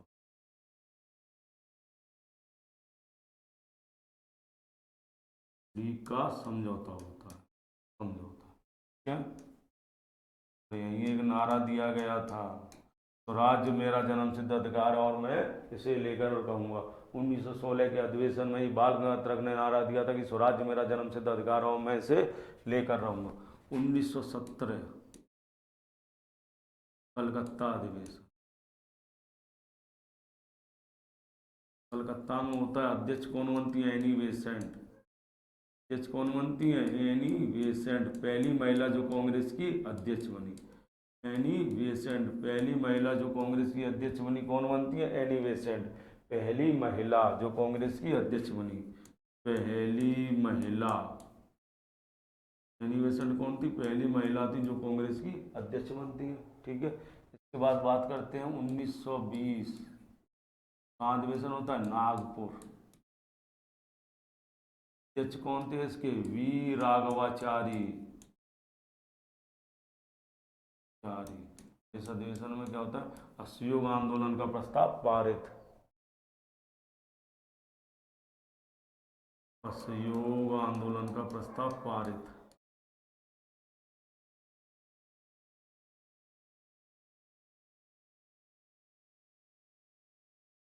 प्रस्ताव पारित। ठीक है। इसमें क्या होता है, असहयोग आंदोलन का प्रस्ताव पारित हो जाता है। ठीक है, असहयोग आंदोलन का प्रस्ताव पारित। चलिए बात करते हैं, क्वेश्चन पे आते हैं। तो देखिए, कोलकाता अधिवेशन स्वराज शब्द का प्रयोग कब किया गया, 1906 में। 1905 में क्या होता है, 1905 में और जान लीजिए, इसमें स्वदेशी व बहिष्कार आंदोलन को स्वीकार किया गया, स्वदेशी व बहिष्कार आंदोलन को स्वीकार किया गया। 1905 के अध्यक्ष कौन थे, गोपाल कृष्ण गोखले थे, गोपाल कृष्ण गोखले। ठीक है।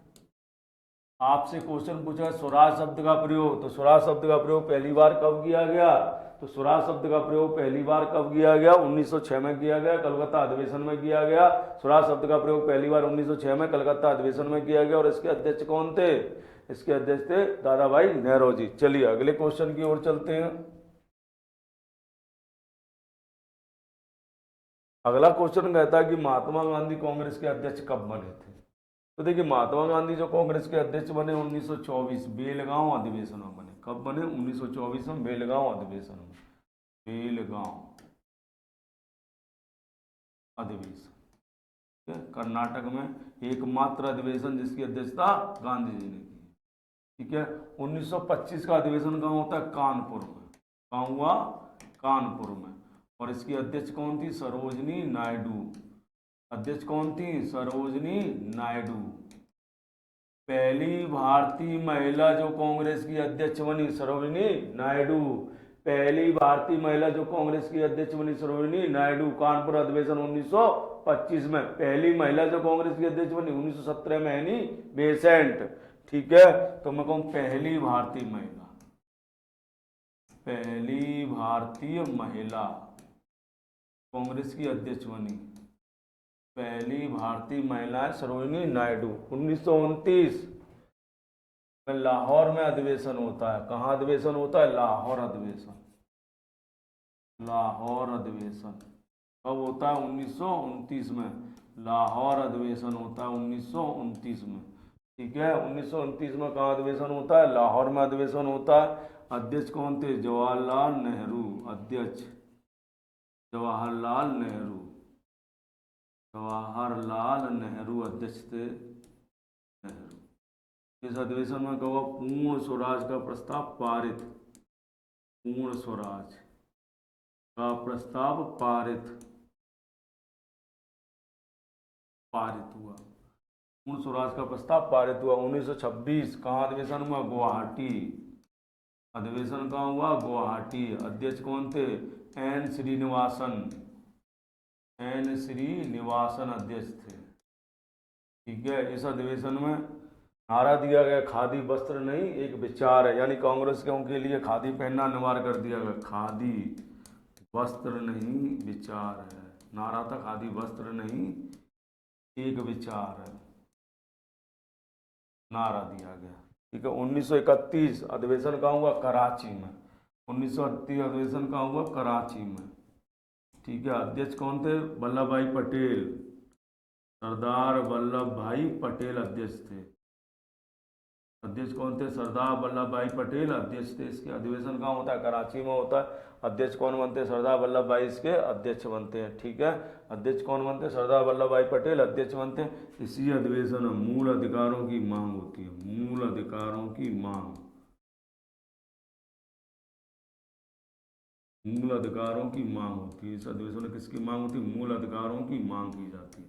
किसकी मांग की जाती है? इस अधिवेशन में मूल अधिकारों की मांग की जाती है। दूसरी बात, इसी अधिवेशन में गांधी इरविन समझौते को मान्यता दी गई। गांधी इरविन समझौते को मान्यता, इरविन समझौते को मान्यता दी जाती, मान्यता, ठीक है। देखिए गांधी इरविन समझौते को मान्यता दी जाती है। कराची अधिवेशन जो 1931 में होता है, इसी अधिवेशन में गांधी जी का विरोध किया गया था। कराची अधिवेशन में ही गांधी जी ने नारा दिया था गांधी मर सकता है। गांधी का स्टेटमेंट था गांधी मर सकता है परंतु गांधीवाद सदैव जिंदा रहेगा, ठीक है। कब कहा? 1931 कराची अधिवेशन में कि गांधी मर सकता है लेकिन गांधीवाद सदैव जिंदा रहेगा। गांधी मर सकता है लेकिन गांधीवाद सदैव जिंदा रहेगा। कब कहा था? 1931 कराची अधिवेशन में कहा था, ठीक है। आइए और बात करते हैं अन्य अधिवेशनों की। 1936 का अधिवेशन कहाँ होता है? लखनऊ में। लखनऊ में। अध्यक्ष कौन थे इसके? जवाहरलाल नेहरू। जवाहरलाल नेहरू, ठीक है। अन्य 1937 वाले अधिवेशन की बात करते हैं यहाँ। देखो 1937 का अधिवेशन कहाँ होता है? फैजपुर में। 1937 का अधिवेशन कहाँ होता है? ये होता है फैजपुर। फैजपुर में। अध्यक्ष कौन थे? जवाहरलाल नेहरू। अध्यक्ष कौन थे? जवाहरलाल नेहरू। जवाहरलाल नेहरू, ठीक है। दूसरी बात आपसे पूछा जाएगा, ये पहला अधिवेशन है जो गांव में हुआ।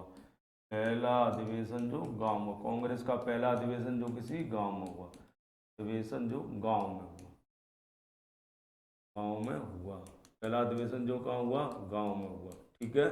1937 में। आइए 1938 कहाँ अधिवेशन होता है? हरिपुरा। हरिपुरा में। अध्यक्ष कौन थे? सुभाष चंद्र बोस। सुभाष चंद्र बोस अध्यक्ष बनते, सुभाष चंद्र बोस क्या बनते हैं, अध्यक्ष बनते हैं। 1939 त्रिपुरी, 1939 का अधिवेशन क्या होता है, त्रिपुरी में होता है, त्रिपुरी जबलपुर MP, जबलपुर MP मध्य प्रदेश में, ठीक है। देखिए इस अधिवेशन में पहली बार अध्यक्ष पद को लेकर चुनाव होता है सुभाष चंद्र बोस और पट्टाभी सीतारामैया के बीच। पट्टाभी सीतारामैया गांधी जी समर्थित थे, लेकिन फिर भी विजयी कौन होते हैं, अध्यक्ष बनते हैं सुभाष चंद्र बोस। अध्यक्ष कौन बनते हैं इसके, सुभाष चंद्र बोस अध्यक्ष बनते हैं। अध्यक्ष कौन बनते हैं, सुभाष चंद्र बोस अध्यक्ष बनते हैं। इस अधिवेशन के अध्यक्ष कौन बनते हैं, सुभाष चंद्र बोस इस अधिवेशन के अध्यक्ष बनते हैं। लेकिन गांधी जी के सहयोग न करने के कारण वो अपने पद से इस्तीफा दे देते हैं।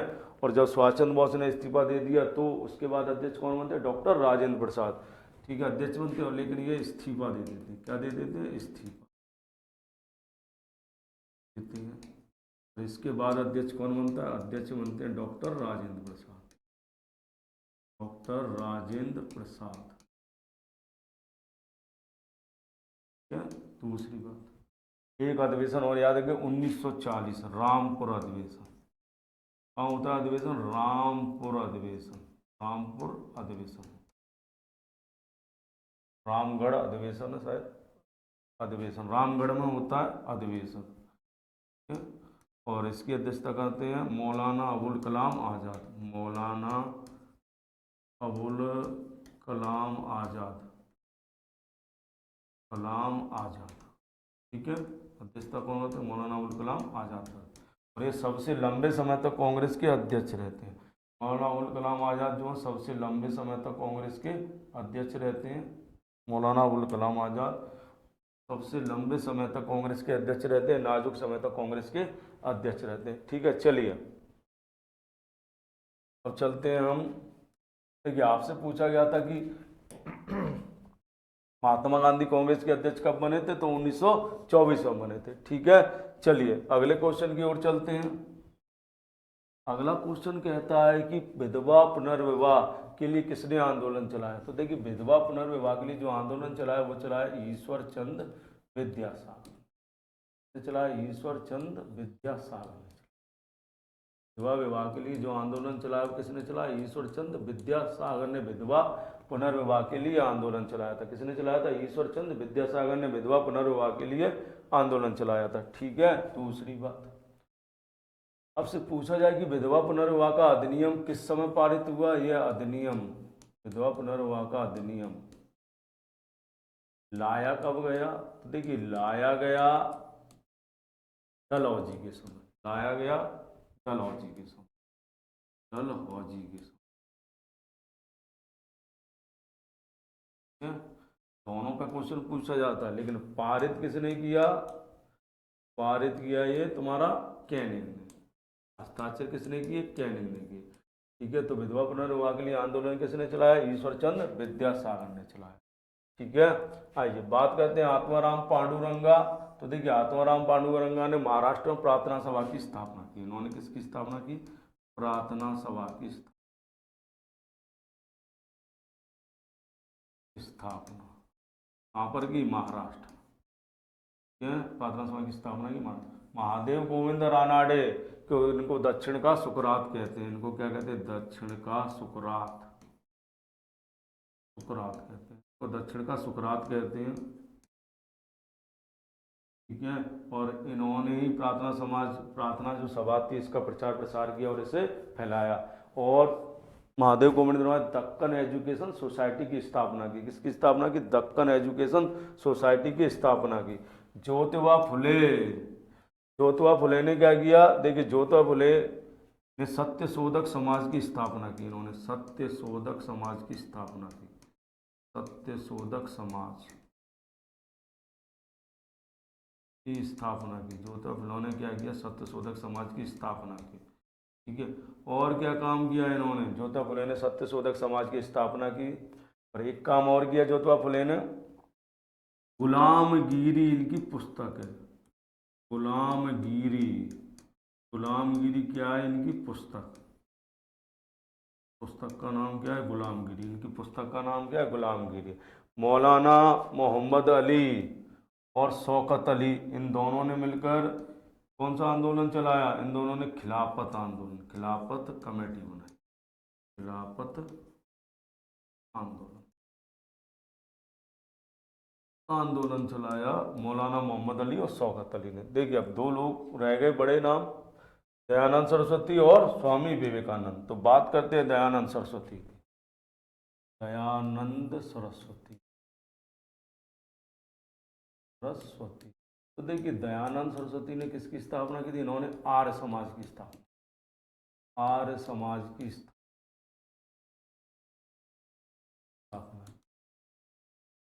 आर्य समाज की स्थापना कब की? इन्होंने 1875 में बम्बई में की। कहाँ की? बम्बई में, 1875। दूसरी बात, इन्होंने शुद्धि आंदोलन चलाया, शुद्धि आंदोलन चलाया, चला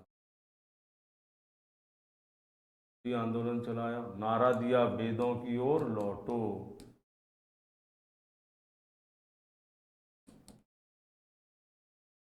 लौटो, वेदों की ओर लौटो। दूसरी बात, स्वराज शब्द का प्रयोग पहली बार इन्होंने किया, स्वराज शब्द का प्रयोग पहली बार किया। स्वराज शब्द का प्रयोग पहली बार किसने किया? दयानंद सरस्वती ने किया। क्या? इधर आइए, स्वामी विवेकानंद। मूल नाम क्या था इनका? नरेंद्र दत्त, स्वामी विवेकानंद। इनका मूल नाम क्या था? नरेंद्र दत्त। मूल नाम क्या था? नरेंद्र दत्त था, नरेंद्र दत्त। मूल नाम क्या था स्वामी विवेकानंद का? नरेंद्र दत्त था। ठीक है, मूल नाम क्या था स्वामी विवेकानंद का? नरेंद्र दत्त स्वामी विवेकानंद का मूल नाम था। दूसरी बात देखिए, स्वामी विवेकानंद जो थे उन्होंने 1893 में शिकागो में होने वाले विश्व धर्म सम्मेलन में भाग लिया। शिकागो,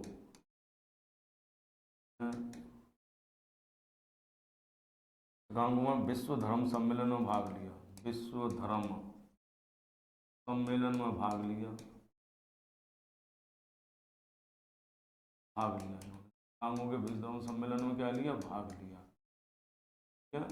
भाग लिया। शिकागो के विश्व धर्म सम्मेलन उन्होंने क्या किया? भाग लिया। किसने? स्वामी विवेकानंद ने शिकागो के विश्व धर्म सम्मेलन में भाग लिया 1893 में। दूसरा, उन्होंने 1896 में न्यूयॉर्क में वेदांत सोसाइटी की स्थापना, सोसाइटी की स्थापना की।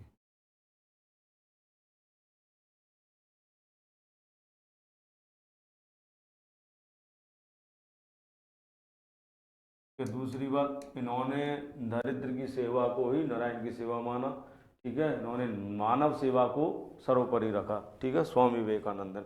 चलिए आइए, आपसे जो क्वेश्चन पूछा गया था वो क्वेश्चन क्या था? क्वेश्चन आपका था कि दयानंद सरस्वती को पुनः विधवा पुनर्विवाह के लिए किसने आंदोलन चलाया? तो किसने चलाया था विधवा पुनर्विवाह के लिए जो आंदोलन चलाया वो ईश्वरचंद विद्यासागर ने चलाया था। किसने चलाया था? ईश्वरचंद विद्यासागर ने चलाया था। ठीक है, चलिए अब अगले क्वेश्चन की ओर चलते हैं। अगला क्वेश्चन है, महात्मा गांधी द्वारा किस आंदोलन में 1 वर्ष में स्वराज प्राप्ति का लक्ष्य रखा गया? चंपारण, अहमदाबाद मिल मजदूर आंदोलन, खेड़ा सत्याग्रह, असहयोग आंदोलन, बारदोली सत्याग्रह, सवर्णम अज्ञा आंदोलन, व्यक्तिगत सत्याग्रह और भारत छोड़ो आंदोलन में। तो देखिए, गांधी जी द्वारा भारत में पहला आंदोलन जो चलाया था चंपारण, चंपारण सत्याग्रह कब होता? 1917 में। चंपारण सत्याग्रह कब होता? 1917 में होता। चंपारण कहाँ पर है? बिहार में। चंपारण कहाँ है? बिहार में। गांधी जी चंपारण किसके कहने पर जाते हैं? गांधी जी चंपारण जाते हैं तुम्हारे राजकुमार शुक्ल के कहने पर। ठीक है, और चंपारण जाते हैं, वहाँ ये बाद में आंदोलन चलाते हैं और ये गांधी जी द्वारा भारत में चलाया गया पहला सत्याग्रह था चंपारण सत्याग्रह, जो 1917 में चलाया गया था। ठीक है, चंपारण सत्याग्रह गांधी जी द्वारा चलाया गया भारत में पहला सत्याग्रह था। देखिए, चंपारण में क्या था? नील की खेती की जाती, तिनकटिया पद्धति थी और वहाँ के किसान नील की खेती नहीं करना चाहते थे। तो गांधी जी वहाँ जाते, किसानों की समस्या को सुनते हैं और बाद में अंग्रेज सरकार गांधी जी की बात को मान लेती है। ठीक है, तो चंपारण सत्याग्रह सफल रहता है। तो देखिए, चंपारण सत्याग्रह के दौरान ही रविन्द्रनाथ टैगोर ने गांधी जी को महात्मा की उपाधि दी थी। क्वेश्चन पूछा जाता है कि गांधी जी को महात्मा की उपाधि किसने दी थी? तो रविन्द्रनाथ टैगोर ने गांधी जी को महात्मा की उपाधि दी थी, किसके दौरान दी थी? चंपारण सत्याग्रह के दौरान गांधी जी को महात्मा की उपाधि दी गई थी। ठीक है, आइए, गांधी जी को महात्मा की उपाधि कब मिलती है? चंपारण सत्याग्रह के दौरान मिलती है। ठीक है, 1917 में होता है बिहार में चंपारण। गांधी जी किसके कहने पर जाते हैं? राजकुमार शुक्ल के कहने पर जाते हैं। ठीक है, आइए, अहमदाबाद मिल मजदूर आंदोलन ये कब होता है? 1918 में होता है। अहमदाबाद मिल मजदूर आंदोलन 1918 में होता है। इस आंदोलन के दौरान गांधी जी ने पहली बार भूख हड़ताल की थी। पहली बार भूख हड़ताल की। आपसे पूछा जाएगा गांधी जी ने पहली बार अनशन किसमें किया? अहमदाबाद मिल मजदूर आंदोलन के दौरान गांधी जी ने पहली बार अनशन किया था। ठीक है, खेड़ा सत्याग्रह। खेड़ा सत्याग्रह कब होता है? 1918 में खेड़ा सत्याग्रह गुजरात में होता है। ठीक है, और जैसे ही गांधी जी जाते हैं, देखिए खेड़ा सत्याग्रह में वहां क्या होता? अकाल पड़ा हुआ था। खेड़ा में क्या पड़ा हुआ था? अकाल। लेकिन अंग्रेज सरकार फिर भी टैक्स वसूल रही थी, और गांधी जी कहते हैं कि जो किसान टैक्स देने में सक्षम वही टैक्स दे, अन्यथा कोई नहीं दे। बाद में अंग्रेज सरकार झुक जाती है और गांधी जी की बात को मान लेती है। देखिए असहयोग आंदोलन, बात करते हैं असहयोग आंदोलन की। गांधी जी द्वारा छेड़ा गया पहला बड़ा आंदोलन था असहयोग आंदोलन। ठीक है, असहयोग आंदोलन। असहयोग आंदोलन की शुरुआत कब होती है? 1920, अगस्त 1920 में यह आंदोलन शुरू होता है। ठीक है, असहयोग आंदोलन। इस आंदोलन में गांधी जी ने एक वर्ष में स्वराज प्राप्ति का लक्ष्य रखा था। एक वर्ष में स्वराज प्राप्ति का लक्ष्य, स्वराज प्राप्ति का लक्ष्य रखा। स्वराज प्राप्ति का लक्ष्य, ठीक है, एक वर्ष में क्या रखा? स्वराज प्राप्ति का लक्ष्य रखा।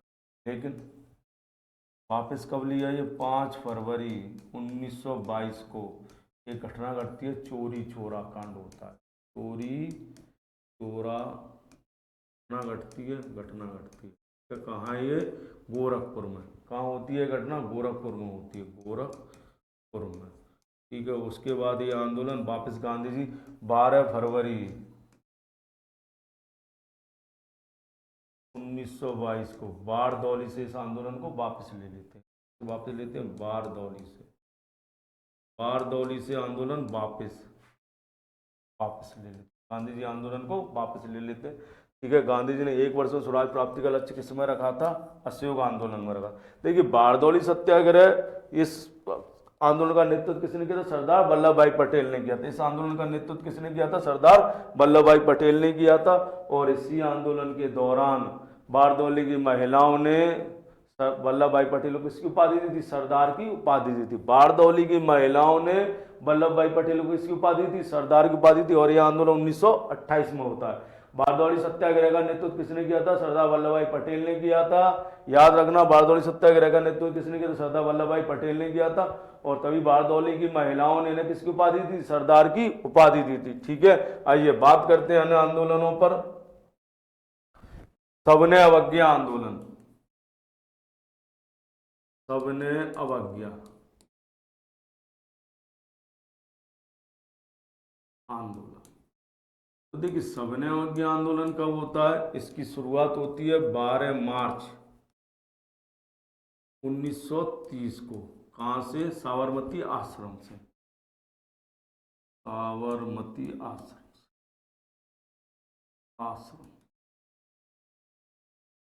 ठीक है, कितने अनुयायी थे गांधी जी के? 78 अनुयायी थे।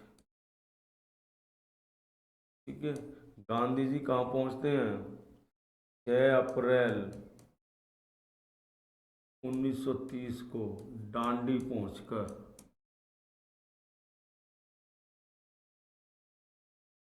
क्या कर देते हैं? नमक उठाते हैं। नमक उठाकर कानून तोड़ते हैं। ठीक है, और इस आंदोलन डांडी मार्च भी कहते हैं। इस घटना को क्या कहते हैं? डांडी मार्च।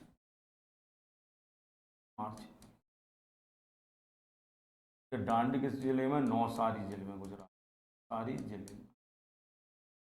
नौसारी जिले में। इस आंदोलन का मुख्य उद्देश्य था जन जागरूकता लाना। गांधी का मुख्य उद्देश्य क्या था? जन जागरूकता लाना था। ठीक है, दूसरा आंदोलन है, एक अंतिम आंदोलन है गांधी जी का, भारत छोड़ो आंदोलन। भारत छोड़ो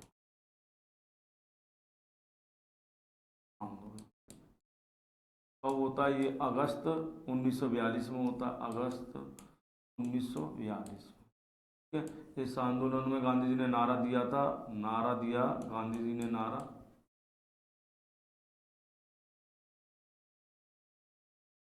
दिया, करो या मरो, करो या मरो का नारा दिया था इस आंदोलन में। गांधी ने किसका नारा दिया था? करो या मरो का नारा दिया था।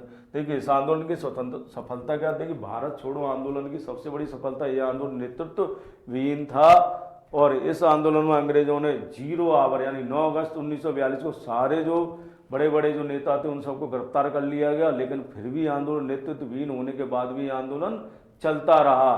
ठीक है, ये इस आंदोलन की सबसे बड़ी सफलता थी, भारत छोड़ो आंदोलन की। एक दो क्वेश्चन और पूछा जाता है, जैसे भारत छोड़ो आंदोलन का भूमिगत रहकर किसने वो किया, कौन व्यक्ति था जो जेल तोड़कर भागा? तो जयप्रकाश नारायण जो थे भारत छोड़ो आंदोलन के दौरान हजारीबाग जेल को फलांकर या तोड़कर भाग गए थे और उसके बाद उन्होंने भूमिगत रहकर इस आंदोलन का नेतृत्व किया था, भारत छोड़ो आंदोलन का।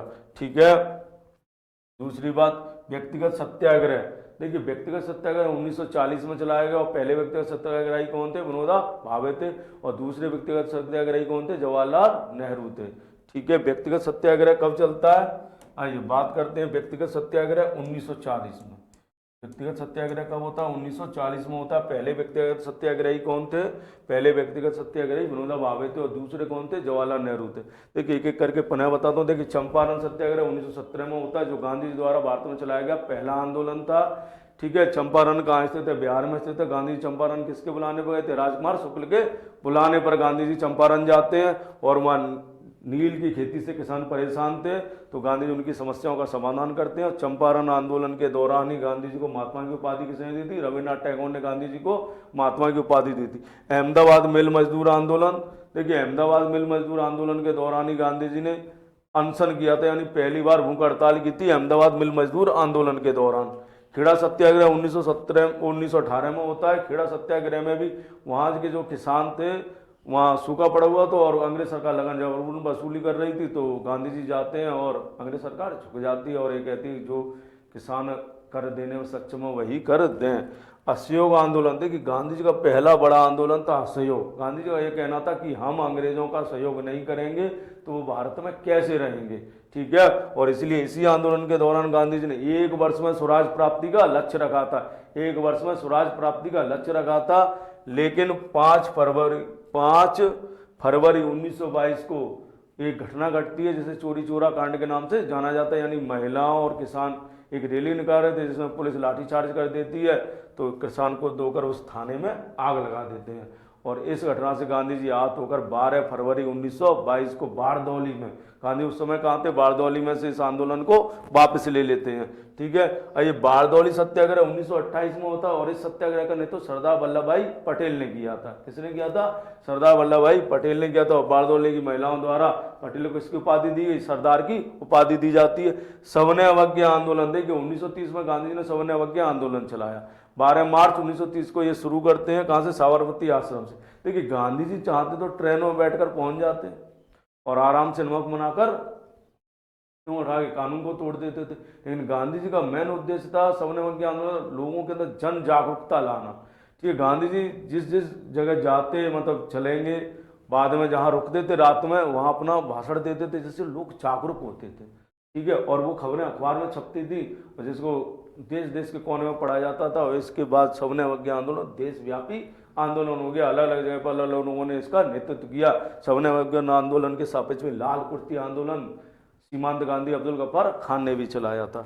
ठीक है, व्यक्तिगत सत्याग्रह। व्यक्तिगत सत्याग्रह देखिए उस समय द्वितीय विश्व युद्ध चल रहा था और गांधी जी नहीं चाहते थे कि जब सरकार संकट में अंग्रेज तब हम उसके खिलाफ लड़ें। देखिए गांधी जी का मानना क्या था कि साधन और साध्य दोनों अच्छे होने चाहिए, यानी जब दुश्मन कमजोर हो तब वार मत कीजिए। तो इसलिए उन्होंने व्यक्तिगत सत्याग्रह, लेकिन हमें विरोध भी करना है, तो इसलिए गांधी ने क्या चलाया? व्यक्तिगत सत्याग्रह चलाया 1940 में। और पहले व्यक्तिगत सत्याग्रही कौन थे? विनोबा भावे थे। ठीक है, दूसरे व्यक्तिगत सत्याग्रही कौन बनते हैं? दूसरे व्यक्तिगत जवाहरलाल नेहरू बनते हैं। ठीक है, भारत छोड़ो आंदोलन गांधी जी द्वारा चलाया गया अंतिम आंदोलन था, भारत छोड़ो आंदोलन। और इस आंदोलन की जो सफलता यह बताती थी कि गांधी जी अपने कार्य में सफल रहे थे, क्योंकि गांधी जी का मुख्य उद्देश्य क्या था, जन जागरूकता करना था। और ये भारत छोड़ो आंदोलन नेतृत्वहीन होने के बाद भी आंदोलन चलता रहा, और इसी आंदोलन के दौरान गांधी जी ने नारा दिया था, करो या मरो का नारा दिया था। ठीक है, चलिए आइए इसी के साथ मैं आज की क्लास समाप्त करता हूं। मैं उम्मीद करता हूं ये क्लास आपको काफ़ी पसंद आई होगी, और ये क्लास परीक्षा की दृष्टि से आपके लिए अत्यंत उपयोगी और महत्वपूर्ण है।